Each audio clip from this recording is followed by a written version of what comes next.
Salut à tous, c'est Florian d'IT Connect. Aujourd'hui, on va découvrir un outil gratuit qui s'appelle SpecOps Password Auditor et qui va nous permettre d'auditer les mots de passe de notre annuaire Active Directory. Il va nous permettre notamment d'identifier les mots de passe qui ont été compromis, c'est-à-dire qui font l'objet de fuites de données.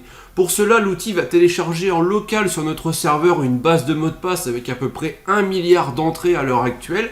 Et il va effectuer la comparaison par rapport aux mots de passe qui sont stockés dans notre annuaire Active Directory, donc par rapport au hash des mots de passe. De ce fait, si vous avez un ou plusieurs mots de passe qui ont été compromis, eh bien, il va falloir prendre contact avec les utilisateurs pour faire le nécessaire rapidement, c'est-à-dire changer le mot de passe afin de protéger, de sécuriser les comptes en question. Cet outil va nous permettre également de générer un rapport d'audit très complet en français, qui va nous donner des informations sur l'état général de nos comptes, les comptes inactifs, les comptes qui ont le même mot de passe, les comptes dont le mot de passe n'expire jamais, etc. Donc je vais rentrer un petit peu plus dans le détail de ça juste après. Et on aura aussi une fonction intéressante qui va nous permettre de comparer nos politiques de mot de passe Active Directory avec les bonnes pratiques de différents organismes, et notamment les bonnes pratiques de l'ANSSI et de la CNIL au niveau français. Donc ça va être plutôt intéressant. Alors si vous souhaitez découvrir cet outil et savoir comment auditer la qualité des mots de passe dans votre annuaire Active Directory, eh bien regardez la suite de la vidéo, mais avant cela, pensez à vous abonner à la chaîne YouTube IT Connect. Avant de vous en dire un peu plus sur cet outil et d'en faire la démonstration, je vais vous parler un petit peu des attaques sur les mots de passe et notamment évoquer les deux grandes techniques traditionnelles, le brute force et le password spraying. Alors le brute force c'est quoi? Eh bien en fait on va prendre pour cible un utilisateur de l'Active Directory et on va essayer de compromettre le compte. Alors pour ça on va s'appuyer sur un dictionnaire de mots de passe, c'est-à-dire une base avec des centaines, des milliers, voire des millions de mots de passe, et on va essayer de se connecter sur ce compte en espérant trouver la bonne combinaison pour compromettre le compte et pouvoir l'utiliser. Voilà, donc cette technique est un petit peu, comme son nom l'indique, brutale, et on va essayer un peu de forcer le passage, et en fait c'est facilement détectable, parce qu'on va vraiment y aller à fond pour tenter un maximum de combinaisons, ce qui va générer beaucoup de journaux et potentiellement beaucoup d'alertes, voire même ça peut verrouiller le compte si on effectue trop de tentatives pendant un laps de temps assez réduit. Donc ça sera le cas si vous avez notamment configuré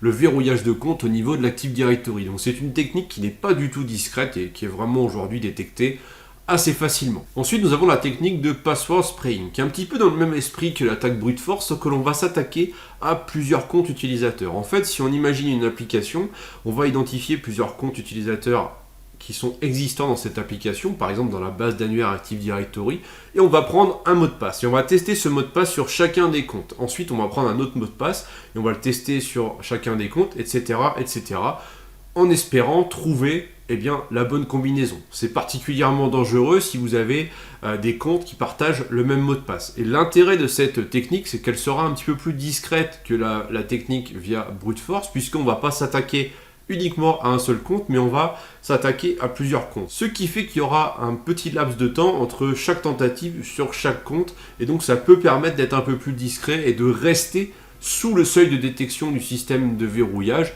En tout cas, ce sera l'objectif. Voilà pour les deux grandes techniques traditionnelles d'attaque sur les mots de passe. Maintenant, on va parler un petit peu plus de l'outil SpecOps Password Auditor. SpecOps Password Auditor va analyser l'annuaire Active Directory, il va aller lire les informations, notamment un certain nombre d'attributs, de manière à générer un rapport qui contiendra les éléments suivants que je vous ai mis à l'écran. Alors je ne vais pas tout vous lire, je vous laisserai regarder ça tranquillement, mais en gros il va identifier déjà les comptes dont le mot de passe est compromis, comme je le disais en introduction, mais également les comptes administrateurs du domaine, les comptes administrateurs et utilisateurs qui sont inactifs, les comptes où le mot de passe est expiré, etc. Ce qui va vous permettre en fait d'avoir une vue d'ensemble de l'Active Directory, de tout ce qui est relatif aux comptes privilégiés et au mot de passe, et surtout ce qui sera aussi intéressant, c'est d'avoir une comparaison entre vos stratégies de mot de passe et les bonnes pratiques de l'ANSSI, de la CNIL, voir si elles sont en conformité ou non. Sachez que vous pouvez télécharger SpecOps Password Auditor gratuitement depuis le site officiel de SpecOps, donc je vous mettrai le lien qui va bien dans la description de la vidéo. N'hésitez pas à le télécharger, à le tester, et en tout cas je vais vous faire une démonstration dès maintenant.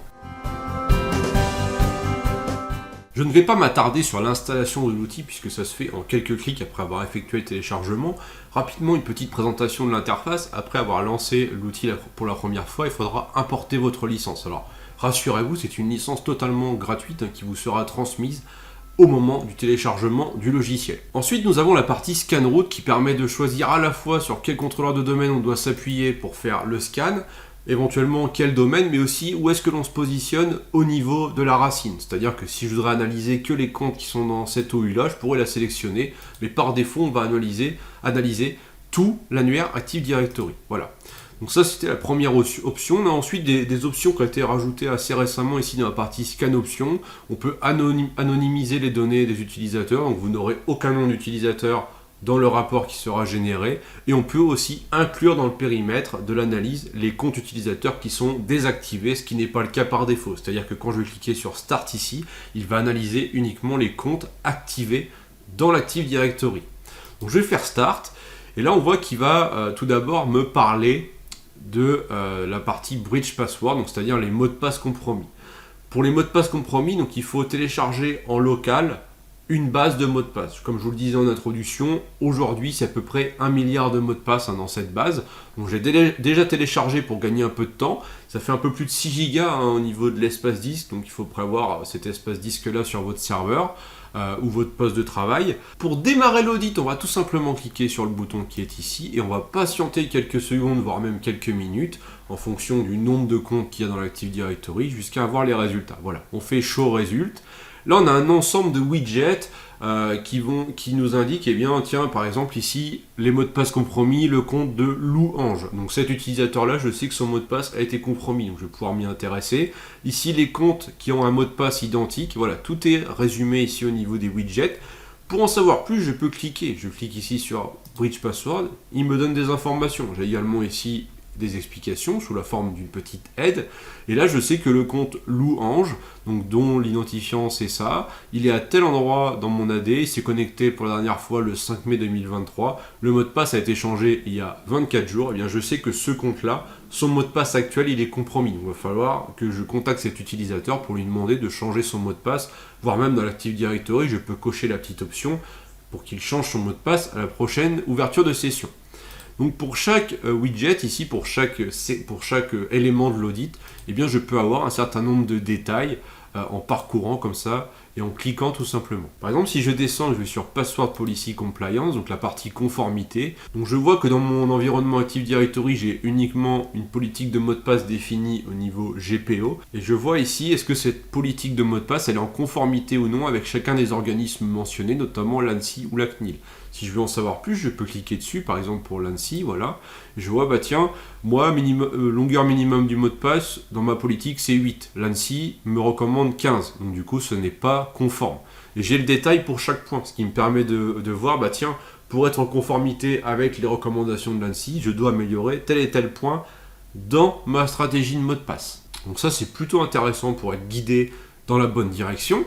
Donc, au-delà de pouvoir consulter les informations ici, et on voit d'ailleurs que c'est en anglais, eh bien sachez qu'on va pouvoir télécharger un rapport. Tout simplement, on fait Download Report, on choisit le format A4, soit un rapport complet, soit synthétique. On va prendre le rapport complet ici, et la langue, anglais, allemand, français. Donc je prends le français, je fais Generate, comme ça si vous n'êtes pas très à l'aise avec l'anglais, eh bien vous passez directement sur la génération du rapport et vous retrouvez en fait toutes les informations que vous avez dans l'interface de SpecOps Password Auditor, sauf que c'est présenté dans un rapport PDF qui est plutôt très sympa, plutôt professionnel, et qu'en fait on pourrait directement aller déposer sur le bureau du DSI, du RSSI pour lui dire bah voilà, tiens, l'état actuel de nos comptes utilisateurs, de nos mots de passe dans l'Active Directory. Donc on a à chaque fois un descriptif pour chaque catégorie. Donc si je descends dans le rapport, voilà, compte d'utilisateur obsolète, j'ai la liste des comptes, la date de dernière connexion, donc ça c'est les comptes inactifs en fait. Et à chaque fois j'ai une petite explication avec un résumé. Voilà, conformité aux politiques de mot de passe. On a même le score de l'entropie, donc ça c'est intéressant parce qu'on a aussi dans les bonnes pratiques une notion d'entropie. On nous dit voilà, il faut avoir une entropie de temps pour avoir des mots de passe qui sont suffisamment robustes. Là, on voit que c'est loin d'être suffisant. Et on va avoir à chaque fois dans le rapport, voilà, les mots de passe identiques, les mots de passe piratés, compromis. Je retrouve bien ici le compte Louange qui est bien là. Voilà, tout est détaillé. Donc c'est plutôt propre et vraiment en quelques secondes on peut générer un rapport de ce type. Voilà, cette présentation de l'outil SpecOps Password Auditor est terminée. Si vous souhaitez aller plus loin, vous pouvez vous orienter vers SpecOps Password Policy que j'avais présenté dans une autre vidéo et qui lui va être capable de faire de l'analyse en continu des mots de passe de votre annuaire Active Directory. Là on a vu que il fallait lancer l'audit manuellement, donc ça sera à vous de le faire de temps en temps. Avec SpecOps Password Policy, vous pouvez aller plus loin, notamment en détectant les mots de passe qui ont été compromis de manière continue. Pour cela, l'outil va s'appuyer sur une base de mots de passe en ligne, donc via une API, mais rassurez-vous, vos mots de passe ne sont pas transmis directement, il y a uniquement une petite partie du hash des mots de passe d'ailleurs, et on parle d'une base en ligne de plus de 4 milliards de mots de passe, donc ce qui permettra d'aller plus loin, et en plus aller plus loin également dans la mise en œuvre d'une politique de mots de passe, puisqu'on a beaucoup plus de critères, on peut aussi mettre en place des politiques de passe-phrase, bloquer certains mots à partir d'un dictionnaire, etc. Et là on va vraiment pouvoir être totalement conforme vis-à-vis des recommandations de la CNIL, de l'ANSSI. Donc n'hésitez pas à regarder la vidéo sur SpecOps Password Policy, n'hésitez pas également à tester déjà dans un premier temps, et c'est totalement gratuit, SpecOps Password Auditor. Et puis moi en tout cas je vous encourage à liker, à partager et à commenter cette vidéo si vous avez des questions, et je vous dis à très vite. Ciao.